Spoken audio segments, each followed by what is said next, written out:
Welcome to Between the Lines. What are we up to now? It is Thursday. What, 420? No, it's not 420. Yeah, what day is today? I'm old and tired. What? 120. It's our 120th show. Unbelievable, isn't it?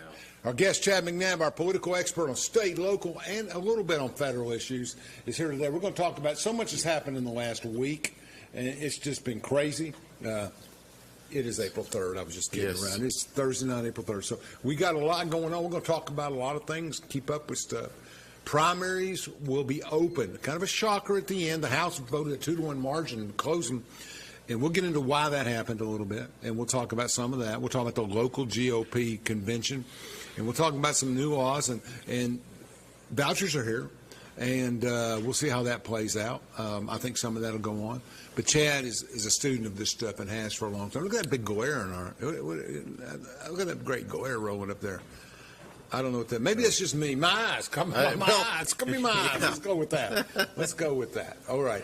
So welcome to the show. We're ready to go tonight. We've both been at this a lot of years, and me a couple extra decades, but we're pretty excited. Welcome, Chad. Hey, thanks for having me. Glad to be back. We're back. Every 6 months he's on here. I got Chuck Fleischman, Congressman Fleischman, coming on here in a couple weeks, and we're going to talk some more about federal and get into that. But let's just start with this year in Nashville, Tennessee politics, which I believe will round up 2 weeks from today. I'm hearing right before Easter they're hoping to wrap it up. That's what I'm thinking. Days the 3rd, 17th, Yeah. They'll wrap it up. And they got the budget, but everybody thought they were going to close the Republican primaries. Obviously, everybody supported it. We have so much noise from the House. They were just overwhelmingly. Even our own Rick Scarborough signed on to close the primary, writing on the wall, whatever. Yeah. And Rick, we got to give Rick credit for trying to keep the integrity of the Republican primary. I don't. Rick is doing a great job, by the way. I do. I mean, you know. Been very, very impressed. Really, really accessible, listening to his constituents. Yeah. He voted against the vouchers, which I think was, we can get into that later. We'll take on that. I'll take the voucher side of that argument. But, I mean, I didn't like the bill. I didn't like the voucher bill. They gave away everything. You can't buy those things. I mean, you can't, you know, what they basically did was they just, the most conservative people in this state, I represent some of them in my campaign, they were all against it. It was the middle moderates that passed the bill. They bought it all out with here, we'll build this school, we'll give the teachers 20% more. I mean, it really was a fiscally unsound bill. Well, and I don't really, I follow this stuff pretty closely like yourself. Mm-hmm. I never really ever heard anything articulated about how it would actually do anything of substance, in the sense that each kid's getting $7,200 that applies to this thing. Okay. The average cost of private school in Tennessee is $12,000. So families are going to have to make up $5,000. That might as well be $50,000 for a lot of these poor income families. Averages that if you're measuring the Webbs of the world and the CAKs. Well, those are even so Catholic high school. I saw that at 17,000. Is it up to high? Yeah. So all that you're really going to do. St. Mary's in Oak Ridge is 9 or 10, and maybe 11 now, 10. I mean, I think the point is that a lot of these private schools can get scholarships and vouchers, but not to the level of that. If I've got a check for $7,200, they're going to find a way to get me in if it's $10,000 or $11,000. That's what I'm trying to say. But the smaller, fundamental, less orthodox type stuff, these poor little private schools, they're less than that. They're much less than that. And we've seen this attempted in a lot of other states. Arizona, for example, it's been a huge failure in Arizona. It's put them in a real fiscal crisis with the price tag on this. I saw an interview with Speaker Sexton. He said he doesn't think that'll happen here. There were much more. Tennessee is not Arizona. Okay, we'll stipulate that. Maybe we are better prepared to deal with this. But again, I don't know. With that amount of money that they're giving kids, I think all that's going to happen is you're going to create different, and it already exists to an extent, but different classes of private schools, where this will be known as kind of a rough private school. This will be a good private school. And what you're going to have happen is exactly what's happening in the public schools. Well, folks, let me tell you something. There is a lot of money in private education. Sure. You look at the lobbying they do, the work they do. If you're, if you're against it, if you're like, Rick was against vouchers, they're going to come again with another 100,000 added with another candidate. Et cetera, because they need those votes and they need those people, because they can let's just say that the organizations that run private schools or are private schools, there's just hundreds of millions of dollars involved. Oh, and you're going to see a bunch of new schools pop up out of the woodwork. Got to be 3 years. The bill kind of protects it for a while. The thing that I just, again, I've not had it really articulated how, in all practical purposes, it's going to work. I don't think the majority of people were for it. And again, doesn't this let me ask you this, doesn't this just kind of inherently say we're giving up on the public schools? Can't fix them, can't do anything. I mean, to me, that was something that no one was really talking about. I mean, public school. Yeah, you're just basically saying we can't, they're too broken. We cannot fix, and that may be the case, but no one really said that. Like, aren't you throwing the towel in with public schools by doing this? The problem is that there's such a diversity of success and failure among schools around the country around the state that you just, you don't have any problems at Oak Ridge or Clinton schools, but you may have problems in certain areas. I mean, school choice among public schools may be an answer too. I mean, more flexibility in choosing the school you go to, but then that becomes a problem is if 9,000 people want to go to Farragut and 300 want to go to Bearden, what do you do? Sorry, Bearden, that's just an analogy. But, yeah. I mean, I don't know. Sabre argues, his best friend and my wife. We'll talk about that another time. Yeah, I think she likes him more than me, but that's okay. Hey, that's marriage, right? Doing a great job on county commission. Isn't she the best? Absolutely. I love her to death. But she says that the private school funds are going to be spent on people that are already in private schools. She says if everybody that goes to St. Mary's picks up a check for $7,200 or Christian Academy and they take it to the school, what have we solved? Here's my problem with it. Mm-hmm. I think the income level that you can be accepted on is too high. I mean, if the thing should accomplish anything, it should allow poor people to participate in the private sector.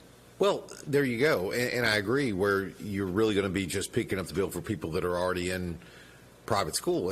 And that's the thing about this is if you're listening to the governor and he has these anecdotal stories about kids from rough areas that get to go to private school. I don't think this is what's going to solve that in the sense that if you're going to do it, and I was against it, you might as well do it big and you might as well do it right. But that's the thing that I do respect about Bernie Sanders. I mean, I completely disagree with everything he wants to do, but he does want to do things big if he does it. And that's the thing about these Republicans that are pushing this stuff. It's not enough money to make a difference. $7,200 is not going to be enough for these lower income families to get a good private education. So if you want to do this thing, and I'm not for doing it, but if you want to do it, why not? 14,000. Yeah, I mean, I'm just saying. It was like the COVID relief where they send everyone. What did they send everyone? Do you remember? It was like $1,400, $1,200. Yeah. Like that was really going to make a difference for. Well, it did in the economy for 9 Well, but I mean, that's not enough for a family to live on for 2 weeks, let alone a month. So if you're going to get into this quasi-socialism type stuff, do it big or don't do it at all would be all I would advise them. I would say don't do it at all, but you know what I mean? I mean, it's maybe more than quasi, right? Well, yeah. I mean, you're and again, it opens up all these things where the far right has had all these, this culture war, particularly on books and wanting to ban books. We can get into that, or that's been litigated. But once you accept public money and you're a private school, does the public have the right to start, looking at your curriculum? I don't know. No one's ever been able to answer that. So there's a lot of unknowns. I don't know. I think this. They'll find a tough entry at St. Mary's in the Roman Catholic Church. I agree. You would think, but if they're taking the money, I mean, what comes with it? The money's not going to the church. The money's going to the students, and they're taking it to the church. Which well, is it's indirectly. Yeah, I mean, you're starting to get a lot of quandaries. Is that a way to protect the schools? I don't know. I remember when I was. They didn't allow, but I will give them this. They did not allow homeschooling in the bill. I thought that was good. Well, I mean, we'll see how it plays out. I mean, hopefully, hey, it's over. It passed. Sabre again. We go back to our Sabre again is an expert, but she tells me there's limited amounts of them. I mean, and I haven't seen the final numbers, but I almost got them. They passed it because they had to pass it. It was Lee's legacy, and they had to get something done, and all. That's what I heard. Although I think nuclear will be a very positive legacy for the governor, and I think he's going to get a lot of credit on his investment in future nuclear. Which brings us, just shifting gears a little early, future nuclear, SMRs, Tennessee's history, just went on notice today. Today, President Trump fired the chairman of the TVA board. Now they're down to 4, and they cannot do business. Actually, it was yesterday, but cannot do business until they work everything out. And I don't really blame President Trump. I think they tried to circumvent it with Democratic people. They wanted their own hire, which is within their rights to do that. But you know how it works. You kind of want to get along with the president and your senators. Well, I think that this is sort of like the whole Doge thing that we've experienced the last 60, 70 days where, you know, getting rid of people, you know, in the sense of that's what I think Doge is really all about, where people say it's the Department of Government Efficiency. They want to make things more efficient. Right. I think they're trying to break the thing and get their people in there, because I think the narrative is this. You can't go. I mean, go ahead. No. I think the narrative is this. In 2016, Trump's first term, he was not successful because of the bureaucracy. They wouldn't listen to him. They were too entrenched. The economy went well. Well, the economy went well, but I mean, as far as everything he was trying to do, you had all these, the deep state, all that. Right. So I think that what they're trying to do now, I mean, if you look at some of the stuff where they were sending out the emails, you deal in energy, where they were sending out the emails to DOE, give me a list of 5 things that you did last week. Now, is that really reasonable to go through all that and see? Yes, it was, and it was no, as if you were really just trying to make it better and not blow it up. No, we want to know if they're going to work or they're fictitious people. I mean, how many people don't return an email like that?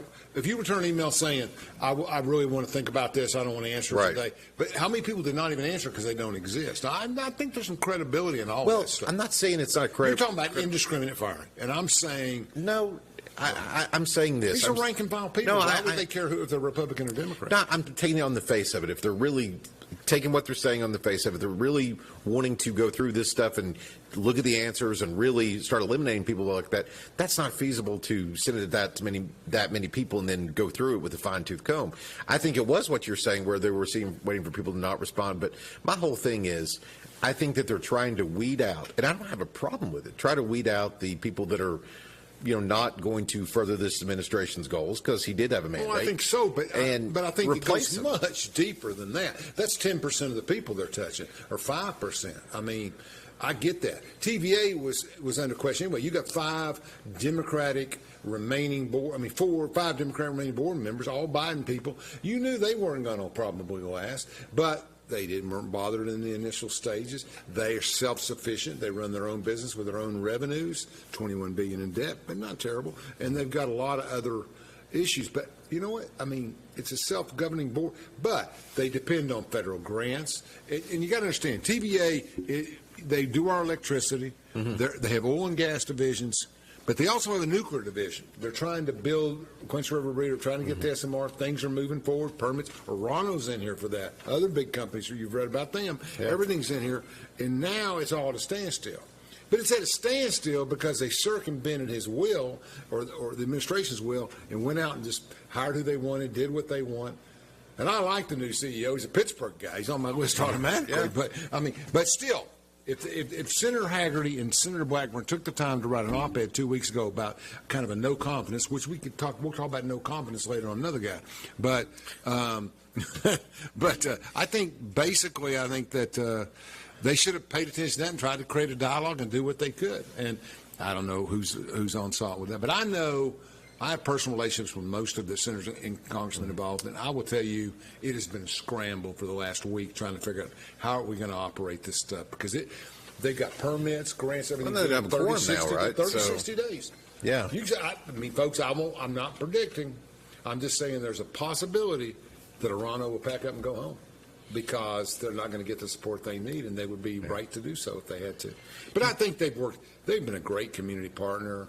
Jean-Luc's involved in everything. They have a local guy here. He's the president of the company in Maryland. And I just have a great confidence in that company and the relationship. And they're so important to our whole long-term uranium security. And without going into a lot of details, they're just very important. Well, what do you make of all these executive orders and going so fast, so quick? And, I mean, we're getting close to 100 days. I mean, we're 70, 80 days Yeah, in. I'm getting ready to poll so, on that. I mean, what would you give him so far? What do you think of all this? Me? But I'm a believer. But I would say... But you talk to a lot of people you poll. I mean, what do you think? How do you think how he's doing? Nobody ever likes fasting before they get a doctor's appointment or something like that. I think he's right. I think you're going to have some pain, but in the long run, we're going to be back on top and manufacture everything. And I think, listen, I don't think Canada and Mexico can hold on as long as we can. They're going to be really, really suffering, especially Canada. Yeah. And I think, I just think that it's going to be. I just think that if we play the game long term, which we're not the toughest people, Russians are different. They can eat cardboard for a year. They're tough people. Well, that's right. But I'm not Canada. Come on. I don't know that he's done the best job, or his people. Your answer is A-. Well, I'd give him probably a B. I don't know that he's done the best job. The one thing I'd be critical of is sitting down and explaining it to the American people, or having his team. As far as Biden wasn't even conscious. Well, I'd give him an F. I'm going to give him a B. I'm just saying. I think that. Yeah. Somebody should set the American people down and say, you are going to feel some short-term pain in this. You are going to do. I've been surprised. He's been saying that. Well, but not an Oval Office address, something explained to people. Didn't you think the State of the Union was an overwhelming success and the Dems embarrassed themselves? Oh, absolutely. I mean, that's perfectly choreographed too. I agree with Well, I mean, absolutely. And they're not offering any solutions. You had Cory Booker this week, talking. What was he filibustering? I don't. He finally stopped. Finally, okay. 25 hours or something like that. I mean, what are they really putting forth? But you have to filibuster an item. What was the item? I don't know. I know he was just protesting Trump, and it's like, okay, that's all well and good, but what do they stand for these days? I don't know. Besides just being anti-Trump, I mean, they're not putting forth any ideas. It's funny. Back in the John Lewis days, when he was sitting at the very end of his career. Mm-hmm. I walked across the street from the Capitol. I was going back to the Cannon building, and he stopped me, or we stopped each other, I guess, and Chuck was with me, Congressman, and introduced me, and he turned to me and he put his finger on Chuck's chest and said, "This is a very good man," and he walked off. Wow. So he had a lot of respect for Chuck. So and John comes from my youth. I mean, John Lewis. I mean, he's absolutely. But the world's changing, and it's cultural opposites. I use the example of the Soviet Union all the time. They held it together for 70 years. They worked under one banner. The minute the banner came down, everybody was killing each other again. Yeah. You can't stop tribalism. It's just part of life. I agree. And what we have in America is we have, and I'm not for us being ordained the right Christian group. I don't believe in that. It's like the local thing. We're the Christian slate. Well, wait a minute now. You can say we're the slate of Christian values. I got no problem with that. Well, but when you say you're the Christian slate, does that make us atheists? I mean, Well, I mean, we can get to the local stuff. I'd like to do that here in a little bit. But, I mean, there is a lot of tribalism in America right now. I think we are more divided than we ever have been. Of course, we have a long history of being divided. People act like it's a new. But I'm not. I really do buy, and I understand. I may be. Yeah, I'm back to Sabre again. She sends me stuff all the time, articles and stuff that she researched. That she's just on top of everything. You know how prepared she is. She with you. But she's, and I just I'm not a globalist. No. And as a Catholic Christian, I'm appreciative of world stuff. When I was in third grade at St. Mary's, they showed us maps of all the different places. It wasn't like, Texas is heaven. It was more like, I understood global good stuff. I didn't think everything was the United States. But still, our values and what we believe in south of the Mason-Dixon line and west of the Mississippi, except for a few isolated states, are what you got from California across the northern hemisphere all the way up into New York and all those areas. You've got a lot of people who just we don't have much in common with. Well, that's a good point. And what we're seeing a lot of is obviously the migration from places like California, places like New York to Tennessee. We're seeing a huge both sides. So cities are getting. The people from the cities are moving conservative. When I went around getting ready for campaigns in 2022, I went to every election commission, introduced myself. It's just important because I could do a lot of phone work with them. And I went to every one of them, and they all told me, Alan, the biggest thing that's going on is 2,000 more people signed up to vote in the last 2 years, and the majority of them are conservative Republican types. I go to Hamilton County, or I go to Davidson County or Knox County, I get the opposite reaction. Well, Knox is pretty conservative, but those other areas, there's a lot of progressives moving in those areas. Well, I was reading something a couple of weeks ago. Average price of a home in California, $950,000. Median price. I understand. Median income, $95,000. In California? Yeah. Median households. Now we're talking outside the cities. Just the whole state, $95,000 for the household. For the household. That's not sustainable. That's not sustainable. That's right. They had 320,000 people more move out than moved in. If you bought the house at $350,000, it's sustainable.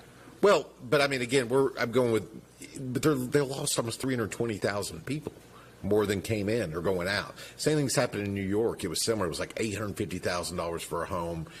87,000. It's like we talk about T. How's that Higgins signing a sustainable? contract for 4 years more in Cincinnati instead of a Tennessee or Dallas, et cetera, et cetera.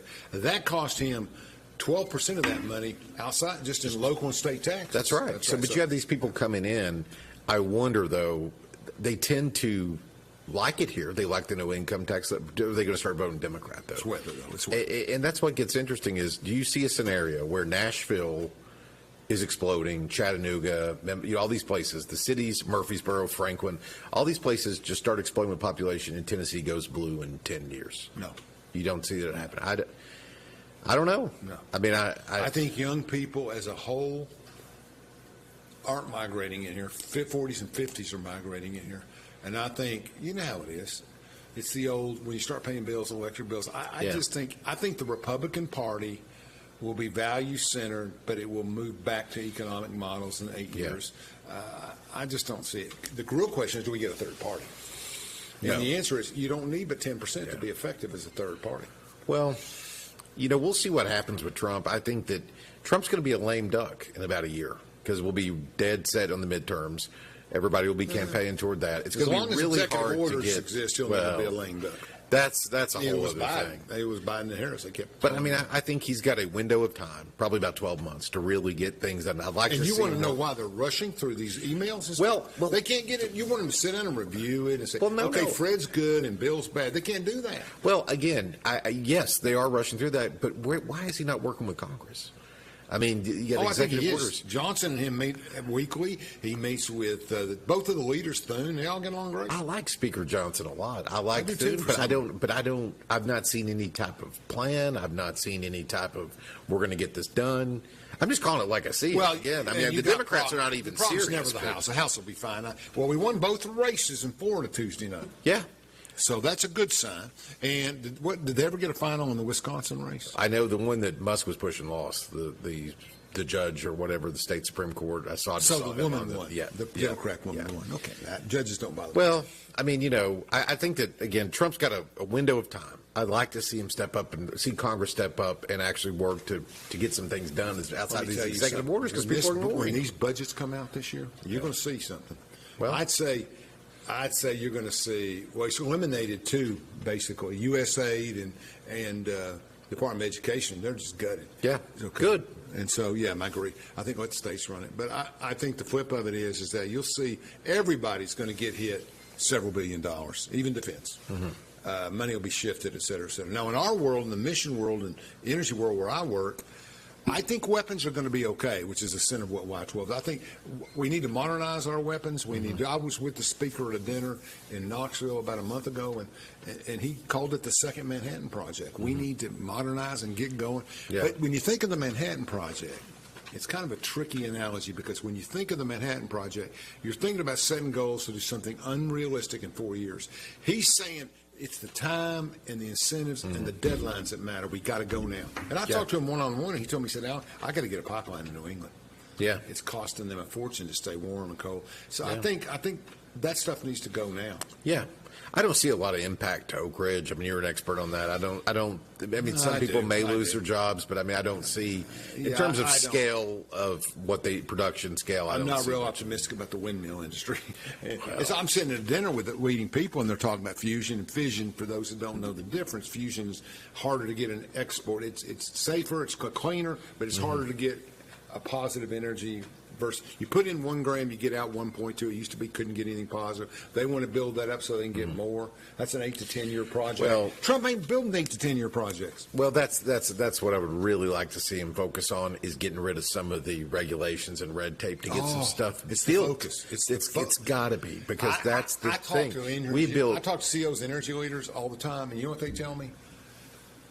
and this is a great analogy by a leader here in Oak Ridge, one of the plant managers said, it's hard to play ball when you got 7 referees on the court. Wow. We need 2 referees to regulate what we do and do an efficient job. But there's too many referees.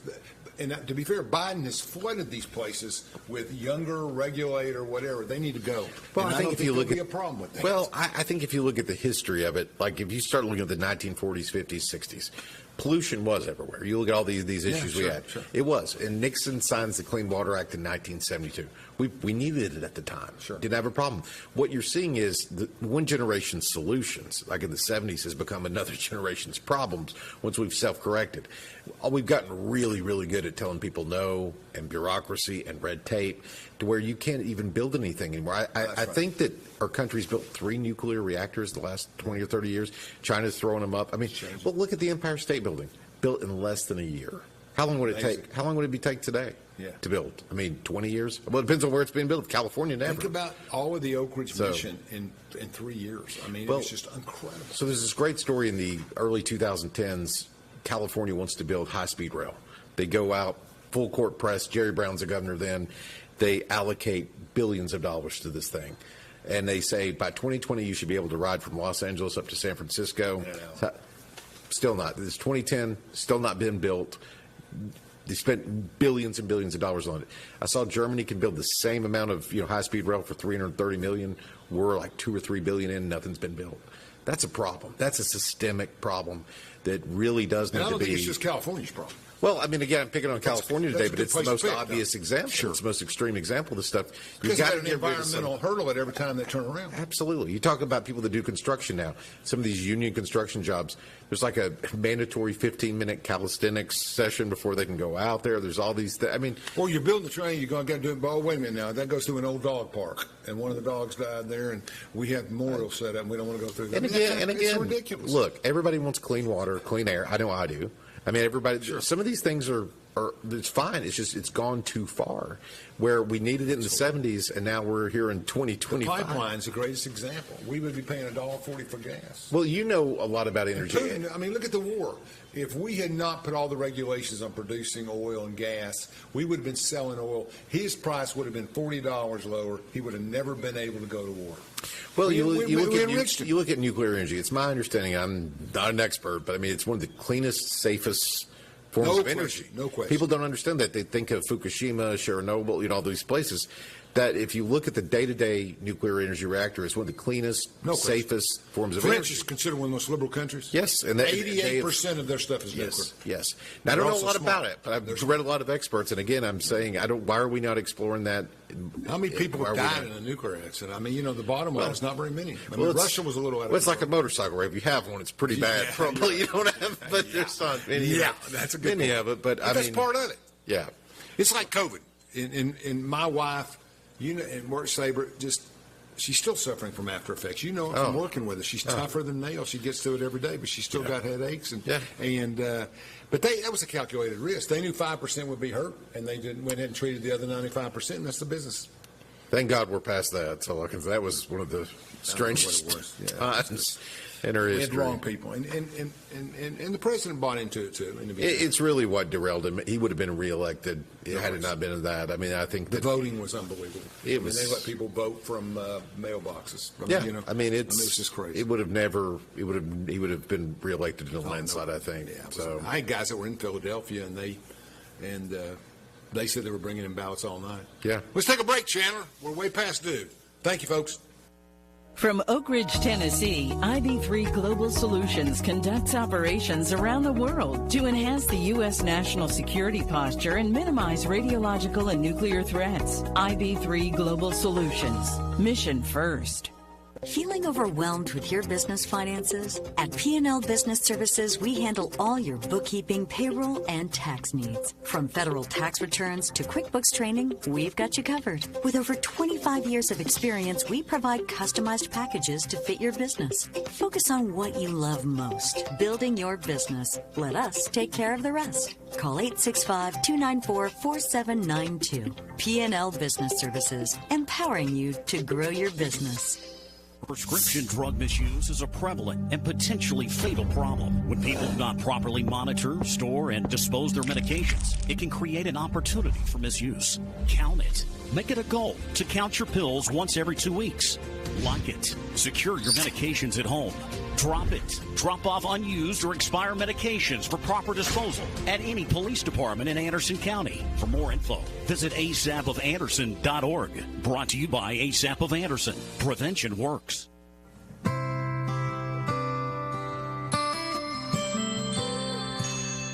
Over 14,000 neighbors live in fear of becoming sick or injured and having to make a choice between putting food on the table or seeking medical care. The free medical clinic tries to take that fear away. What do we help them with? We help them with diabetes, hypertension, any kind of medical need that they need that's necessary. And being in a community with the African American community lets them know that we're here. Fan Gear Barn is Oak Ridge's source for new and vintage sports fan gear from around the world of sports. Find your favorite team gear at Fan Gear Barn, located at 977 Oak Ridge Turnpike, across from the hospital. Open 10 a.m. to 7 p.m., 6 days a week. Closed on Sundays.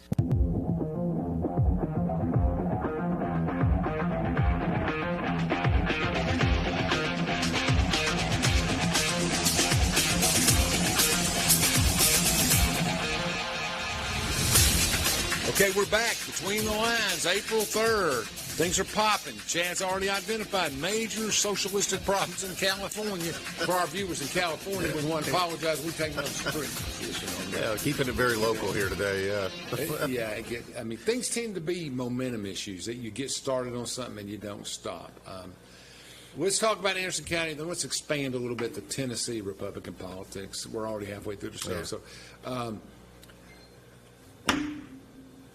you know, in Anderson County, when I started consulting 30 years ago, but started really seriously about it about 24, as a part-time thing, it's grown into a full-time thing pretty much. Although I have a full-time job during the day, it's just overwhelming, as Sabre can tell you. But, you know, I think Anderson County was maybe 60-70% of my business, and now it's about 12. Wow. So I really don't get involved. There's nothing sane about Anderson County politics, especially the GOP. I get a kick. I agree. I get a kick out of the Democratic chairman. I don't know his name. Sabre does. He makes Chase Lindsay, I think. I kind of like the guy. I mean, he's active. He smacks people in the face. He did a very good job last fall, picking up some school board seats, picking up a commission seat. So. But he's active. He's not surrendering. He's not. No, I mean, as Republican as you get, but you got to say they do have some energy now. They are, especially in the city of Oak Ridge, they're having meetings. Yeah. 3 months after the election, they're already meeting. The women. They are. So, I mean, they've got some energy. I thought somebody died at the house across the street. So that's a Democratic women. Yeah. Well, to be fair, the average age was probably about 82 going in there. You know, but no. Look, they have some energy. They are certainly going to be competitive in the city of Oak Ridge. Trump won the city of the Anderson County part of Oak Ridge by about 100 votes, but he won Oak Hills by 400 votes. Well, and those 6 commission seats, I think they'll be very competitive for those, the school board. I don't see him getting a lot of play outside the city of Oak Ridge. I mean, the Oak Ridge precincts. Do you see the incumbent GOP leadership that is now disenfranchised by a margin of 2-1, basically? Do you see that group that's been in power for 8 to 12 years? Do you see them moving towards a cooperative era, or do you see them, because they're very active, they do things, or do you see them drawing candidates down and opposing a lot of that stuff? I see him. You're talking about the people that just voted out? Yeah. I see him being complete sore losers and doing everything they can to disrupt chaos and get Republicans beat. That's what I see, to be completely honest with you. They're gonna go off into a splinter group. No, they're gonna go into a splinter group, probably have their own little meetings. It'll be small. I think the younger ones will lean that way. And then they'll probably primary all of our candidates and try to with who? Well, with the people. All of them usually are professional candidates that we're talking about here. I've got a kick out of the. We won't go into a lot of detail, but I got a kick out of one of the younger ones ads about independent Kennedy supporters and all that. That was really clever. Yeah. I'd like to. You were there last Thursday. I was there last Thursday. Thank God we got the result we did. This is just me speaking. It was not close. I think it was 155 to 89. Which is about it was resounding. 62. I got a real kick out of the next day.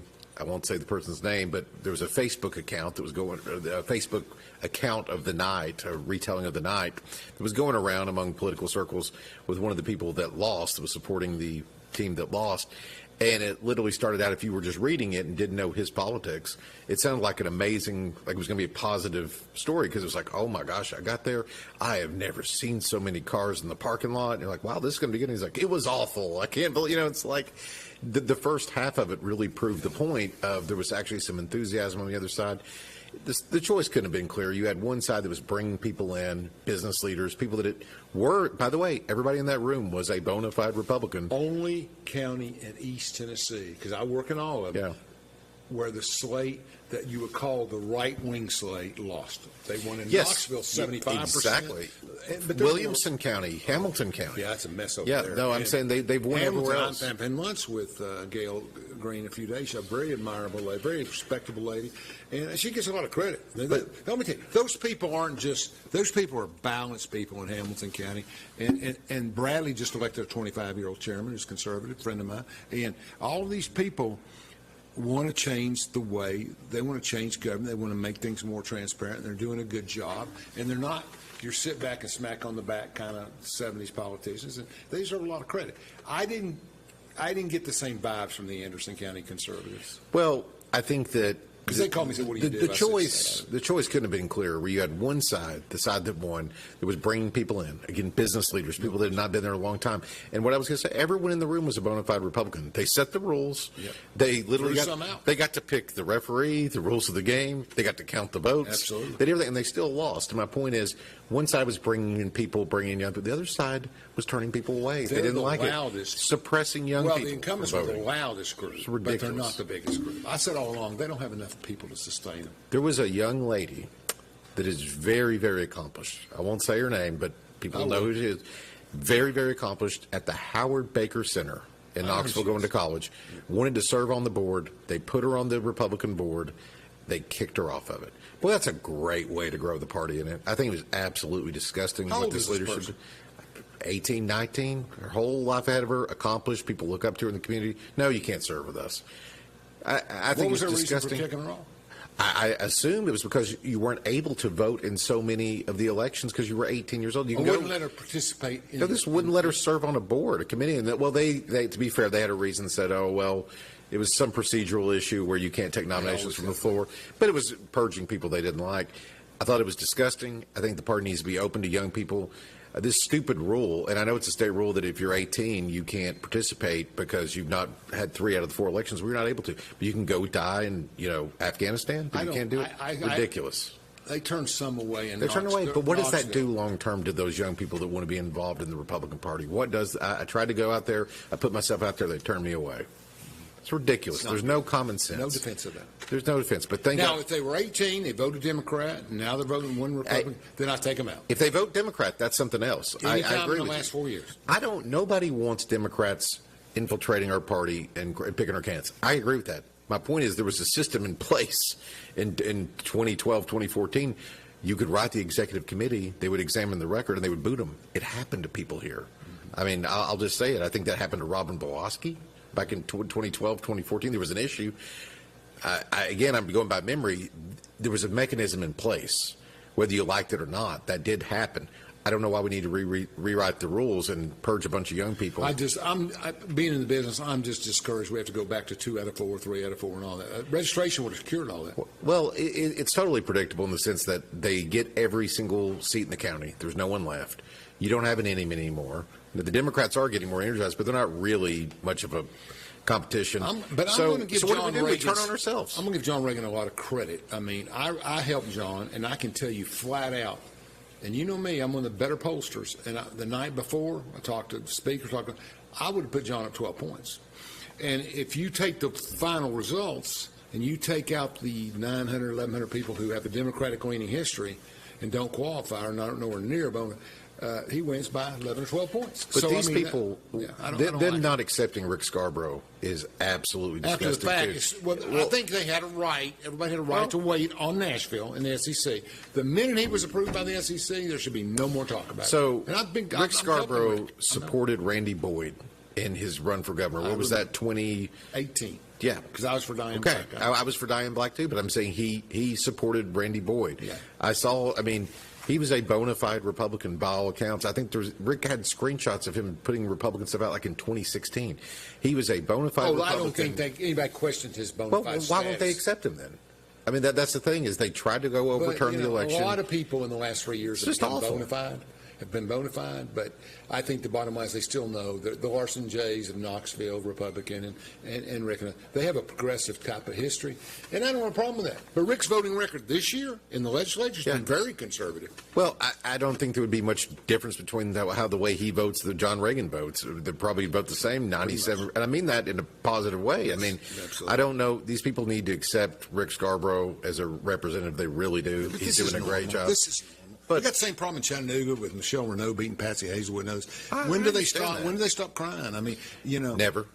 I mean, that's the problem. Once you lose on the battlefield, you're done. Go to the next one. Well, they got beat 2-1. John was okay. I mean, he went and appealed, and after that, he was gone. Well, I know everyone knew what was going to happen. They were going to try to caucus. That got shut down. Thank God. The anti-democratic If they had not come caucuses. If they had not come out, and the Republicans, I don't remember if it was who the chairman said we may caucus in 26. Sure, that's the they were day going it to. turned the election. Last Thursday would have been close if it hadn't been for that. You know what, though? I don't want to be negative. I have a ton of a positive outlook. I think Zach Farrow is going to do a phenomenal job as chairman. You see the amount of people there. The room was electric. I mean, it felt like just a rebirth of the party in a positive way. You saw young people, accomplished people there. Get to your negative point. No, this is my positive. I'm an optimist about the future, where I do think that the party is heading in the right direction. I do think there's going to be more opportunities for people to get involved, young people to get involved. It's not going to be a very small group.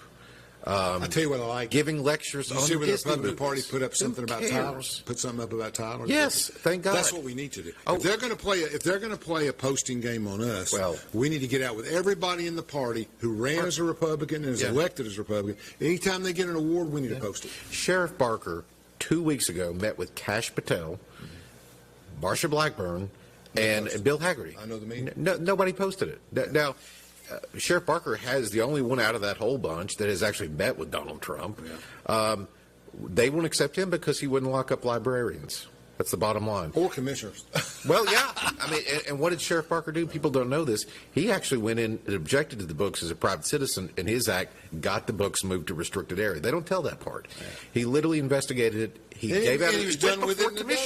went before commission and gave out his reasons why he couldn't do it, and he did something about it as a private citizen. Doesn't matter. They can't see the forest for the trees because they're too ignorant. They call me up and say, "Alan, what's your problem? What's the deal up there?" And these my clients, and they get all that done too. I said, "You're for removing books from libraries?" They go, "Yes, we are." I said, "How many of your Republican meetings in the last 12 months have been dominated by that subject?" They go, "Maybe a half of one." I said, "That's the point. Make your point, get it out there, and then let it go."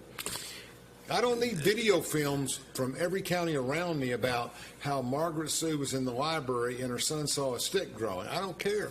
Well, my conservative consultant, millions of dollars in the North, very successful. He told me, he said, if I had to hide pornography, I'd put it in a library because nobody goes to the library. Well, again, you're dealing with this is just like the crossover issue. Let me be clear. No one wants children exposed to this material. Nobody. Again, we have the same goal. But it's the same as your water in California. Today it's this, tomorrow it's that. You got to watch it. Well, again, I mean, I think that there was a solution there, and I think it got there where put the stuff in a restricted material.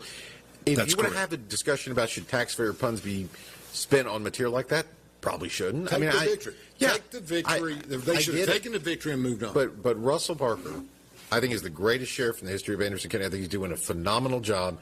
And for the way that they have treated that man, and he's not going to like me saying all that, but the way that they've treated him, it's absolutely ridiculous. The way they've treated Tyler Mays, like you said, it was refreshing to see a post about one of his accomplishments. He's been an excellent chairman. I mean, I think that my point is we have strong conservative leaders here in Anderson County. Really, really smart individuals. Young leaders. Barker's old, but everybody else help him up. He's 55. Oh, it's 60 to me. I'm just saying, whatever. No, I'm saying let's empower strong Republicans because these guys are strong Republicans. They're doing a good job. Let's not tear each other down. I don't like judgment. And I'm going to tell you, probably the most successful. You can argue Barker. I'm going to argue Mayor Frank. I think that Terry Frank is probably the most influential and powerful elected official in Anderson County. She's well respected in Oak Ridge, in the nuclear world, the state government. And she was very independent in this. Let's give credit to her. She did not get into it. I better not hear Mayor no Frank is no rumblings. I'm going to tell you right now. Mayor Frank is one of the most intelligent people I've ever had the pleasure of sitting down and talking with. You listen to her talk about things like energy. Those people out there love her. She understands. As the kids say, there's levels to this stuff. She's at the top level. She really understands. Well, you mentioned a point about Barker, who I like very much, and we also want to throw out our. We've said condolences before, but we still want to be supportive in prayer for our good friend in Morgan County who passed on. Wayne Potter. Absolutely. Sheriff Potter and his kids and everybody, he's a great guy. Oh, he was a wonderful human being, and the community there. I think that they said there was roughly 1,500 people at the funeral. I mean, it was just, that tells you. That's Morgan County. They come. Yeah, absolutely. But no, we have strong leaders here. I hope the Republican Party can all come together. I think we're going to have an opportunity to do that. I have high hopes. It was a great night. But you got Governor Lee and Jack Johnson and Senator Johnson, and that's be suing the Williamson County Republican Party for improper procedures. I mean, I think that the establishment's really on the defense. I think the whole local people in Knoxville were stunned at how overwhelmingly that group was rejected. See if you can answer this for me. I know it's your show, but I got to ask you. Here's what I don't understand. The fallout from this thing. Which thing? The GOP reorganization.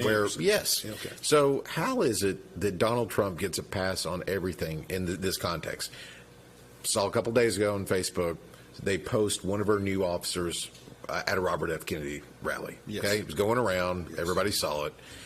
Didn't Trump put this guy over HHS and the FDA and everything else? I like Bobby Kennedy, by the way. Do you want me to defend? What is? If we were having a meeting the post was legitimate. But if we were having that meeting Thursday night, Tulsi Gabbard couldn't get in. Robert F. Kennedy couldn't get in. Have a Trump. I mean, I agree. They weren't be allowed. They won't be allowed in. So how does he get a pass to put this guy over all of her food, drugs, all that? Tulsi Gabbard's the chief intelligence officer over everything. But, I don't understand how Trump can appoint people like this, but they can't even participate in our, I don't know. It makes no sense to me. Without naming the person, I think the issue is that picture took place a year or more before, okay? It was during Kennedy's run back in, I want to say, late 23. That's a guess. And I think that he was running as an independent to defeat the Republican candidate. So there's some legitimacy in that. At the same time, I agree with you. This individual, I haven't pulled it all, but I'm sure they voted in the Republican primary. They wouldn't be bona fide. They would have been in the room. I don't have a problem. And I think probably a lot of people had a personal affiliate, liked Bobby Kennedy, I like Bobby Kennedy. Bobby Kennedy endorsed President Trump, appeared on stage with him, and is part of his cabinet. So I'm saying, if Bobby didn't do that, then it'd be a different deal. But he did. And I'm just saying, you can't have it. The poster's point was, at the time, they were promoting somebody to defeat Donald Trump. That's what they were doing. And I think that they wanted that person over Donald Trump. Now, that Donald Trump brought that person in wasn't the issue. I thought the post was legitimate, not too effective. I think everybody accepts that individual, and I think. Well, I mean, it's crying going out the door. You should have done 2 weeks ago. If you had the picture, why didn't you do it 2 weeks ago? Please. No, it's just.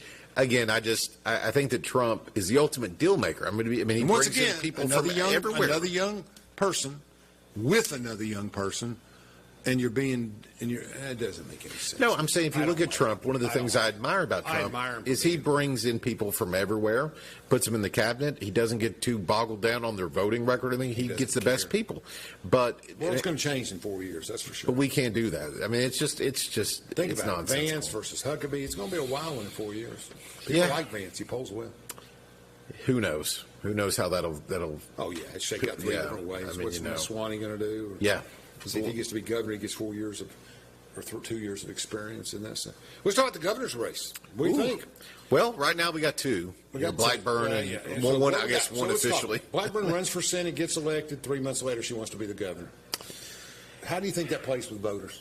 It's one of those things where the people that I talk to, half of them love her, half of them She plays well. They're not a big fan, but they'll end up voting for her. She plays well with the right. Yeah, I mean, she's very popular among the MAGA circles, all that. Moderates aren't crazy about her, but they're going to vote for her at the end of the day. Maybe. So I think it's Blackburn's to lose right now. I've seen the polling. John Rose, I don't see any.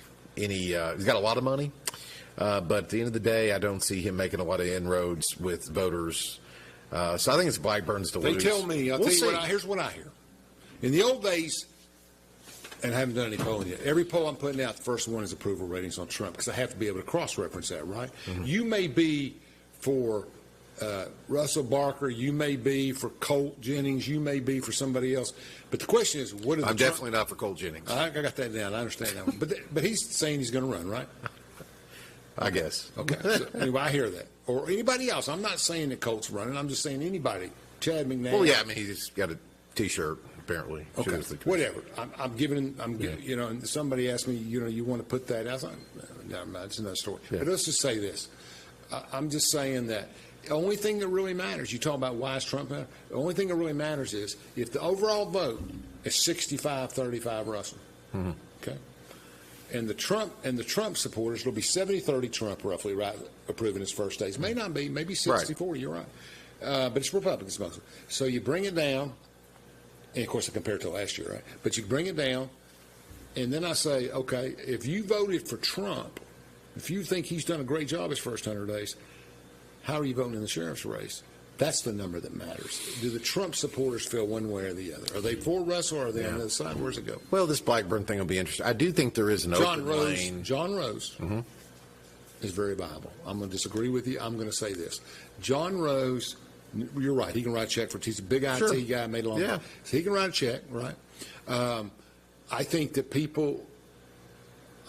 he has her record to run on. I don't know what his record is. She's a very outspoken person. Closing the primaries, keeping the primaries open, definitely helped John Rose, because I think that you'll have more Dems crossing over to vote against Marsha Blackburn. But it didn't help him in this time, did it? I mean, I'm curious. I think there is a lane. I would add this. I think there is a lane open for a Bill Haslam type. Randy Boyd, Bill Haslam, that wing. I don't think that they're crazy about Marsha. I don't think they really are crazy about John Rose. So I'm saying a guy like this Joe Baker out of Sevierville that was flirting with it, businessman, very accomplished, military background, DA, a third candidate, ton of money, third candidate. So I think there is a lane though for a Corker, a three-way race. Marsha gets it the first time it's over. But I don't know of anybody coming, and we're running out of time. So as of right now, I would say tell my clients that's exactly right. Yeah. But I think Marsha wins in any three-way race. She's got a solid 40%. What do you think that Bill Lee's legacy? What do you make of Bill Lee's legacy? What he's been able to accomplish? He got hit with COVID, obviously, no fault of his own there. But I mean, well, he owns the vouchers. There's no question about that. So that you got half of them right there upset, especially the Democrats. I think the nuclear stuff's a very positive legacy for him. I was so active in Diane, trying to help Diane, and you and other people helping Randy Boyd. I always tell that story. Two people were samurais, and the guy on the end of the deck won for the fishing pole. He was the non-violent. Incredible. Spent a third of the money. And I'm talking to the managers every day, and they just said he was Teflon. He came across and projected well. And he came across kind of like Bill Haslam did in 2010 against Zach Plum. It's the same kind of thing. Yeah. I can remember doing an Anderson County poll about 3 weeks out, and Haslam was ahead by 1 point over Wamp in Anderson County. And I called up over Haslam. I called a friend of mine over there, and I said, "You need this polling." Yeah. And I sent it to him because I like Haslam a lot. I think Haslam's the best governor we've ever had. That's my personal opinion. I agree. I think Haslam was an excellent governor. He was able to blend conservatism with effective stuff, and you get Haggerty out of that. You get the present ECD development. Well, I think look, our congressional delegation doing a fantastic job. Our U.S. senators doing a great job. We got a lot. I want to be positive. There's a lot of positive things going on in the Tennessee Republican Party. And I would say this: one thing I like about Marsha Blackburn, and I've contributed, and I like a lot about her. My sister is very close friends with John Rose and his sister, but I just think she's fearless, outspoken, very committed to conservative values. You know where she is. You just know where she is. Yes. The biggest question for all those people is when you start tracking the money, everybody's exposed. I've told you, you can be sailing down a road and one snapshot from something that happened in 2019 could change the whole game. It'll change the whole game. Absolutely. We'll see how it plays out. I mean, I think it'll be up and going in no time. I mean, these races, but it'll be interesting to see what happens to Blackburn's Tennessee if she does win. You got Jacobs, some other people interested. Jacobs and Fleischman Congressman Fleischman are the two leaders. I think Fleischman would be the best pick. I think he would do a great job. He's obviously the most knowledgeable guy around for our state. But everybody likes Jacobs. Yeah, I mean, and Trump likes him. So I think he's out stumping. He's out making speeches for her and doing stuff. So I think that he would be the front runner at this time. Chuck would be close. This legislative session? I guess the only thing left really is the bill with the undocumented children, the school access. I saw that passed another committee. Can we get her on the air? Can you get a picture of her? Yeah. I don't know if you can see this. Chad's dog. Yeah. Come here, baby. Come here. Yeah. We've got a guest in studio here. Come up here. Yeah. Come here. Put your foot up. Oh, here we go. Come here. Put your head up. Put your head up. There you go, baby. Look at it. Look at it. But I did see that pass another committee. Do you think that's actually going to get through where they're potentially going to not give access to undocumented children to conservatives school? Like that bill a lot, and it's a mix. It's a mixed belly. It's a mixed bowl. You think Bill Lee will sign that? I don't know. I don't know. I don't know. I don't know. I don't see the budget pass and see what they do with some of the budget money. I will say this. Let's give Governor Lee credit. He put $3.1 million in the budget to fund in full the Scarborough project. Great. The Scarborough 85 project. Yeah. Hey, big shout out to Aaron Wells on that. Yeah, he did a lot. A lot of commissioners job. did a lot of jobs. But Aaron is still working on that. I just think he won't take the credit for it. Well, it's funny because Chuck Fleischman had a major role. Obviously, he committed to it early. Absolutely. Me and him and alumni Charlie Ergen and I were involved. And the bottom line is that we thought it was a great idea. Those were our classmates. I mean, people a little bit older. Who could think of a more worthy cause than that on a local level? But I mean, you're talking about true heroes. There were alumni all over helping, but the vision is you get off Interstate 75. Yeah. Okay, coming down, you're going over to 40. You get off Interstate 75, you go to Clinton, you visit Clinton, you come through to Oak Ridge, you visit that museum, and you go straight out and get on 40. I mean, it's a real tourism opportunity. If it's marketed well, it's a real tourism opportunity. They're still working on it. They still need money. It's Scarborough 85 Monument Project. If you Google it, you can donate. It's a 501c3. They do still need money, but you understand it's fully funded, right? Well, they still need money. I mean, I didn't know that it got fully funded. That's what they say, $3.1 million. Well, I know that they can still use it, so check it out. Check it out. I mean, it's a worthy cause. It really is. So that's okay. So goes fast, and our time's only 2 minutes left. Anything else? Well, local candidates. You got any local candidates? Well, again, we got 2026 on the horizon. This is going to be your busy time of year, as it always is. It'll be interesting to see what happens with some of the commission races. There is sort of a changing of the guard with some of the older candidates, maybe not seeking re-election. We'll see what happens. I mean, it should be a crowded slate. You'll have the sheriff and the mayor on the ballot, all the fee officers. I don't see any opponents for any of them. I just mean potentially it could be a big turnout. The sheriff always gets an opponent. The mayor always gets an opponent, but they're too big. They're the two big people in there. I don't see much else. Yeah. I work with most of them, and they've all done a pretty good job. Oh, yeah. Helped John Alley last year. John's had just go through redistricting. He's done a good job. Again, I think that if you look around, if you're a young conservative wanting to get involved in Republican politics, there's a lot of really good leaders. You want a good race? Uh-huh. You got my man over here in Knoxville, who's on the far left, and you got Betsy Henderson, school board chief, who's on the far right, and they're climbing together. Mm-hmm. And Commissioner Kim Frazier trying to make up her mind whether she wants to get in or not by September 1st. That's interesting. Knox County's going to have several competitive races, it sounds like. So we'll see. I'm a big fan of Brent Gibson. He's a sheriff candidate. I like him. Played football with Manning and Helton and everything. That's going to be an interesting one, I guess. Great guy. Done a great job. SWAT leader. Commander. I mean, this guy's really good. And you can watch us on Knoxville TV, too, on cable, just like can't hear him. But we're going to get it done. Anything else you want to say? You going to run for anything? No. Should I put you on my customer level? You going to be all right? You don't want to do it? I'm good. we did one together 20 years ago, and How long ago was it? That was 2005. That was I thought it was 2000. No, that's been enough for me. But I would like to say in closing, if anyone, did you get more votes than Tyler? No, of course not. I would like to say I hope no one got their feelings hurt, as my dear friend Sabre Beauchamp would say, and got to get that in. But thank you for having me. That's great. Thank you, folks.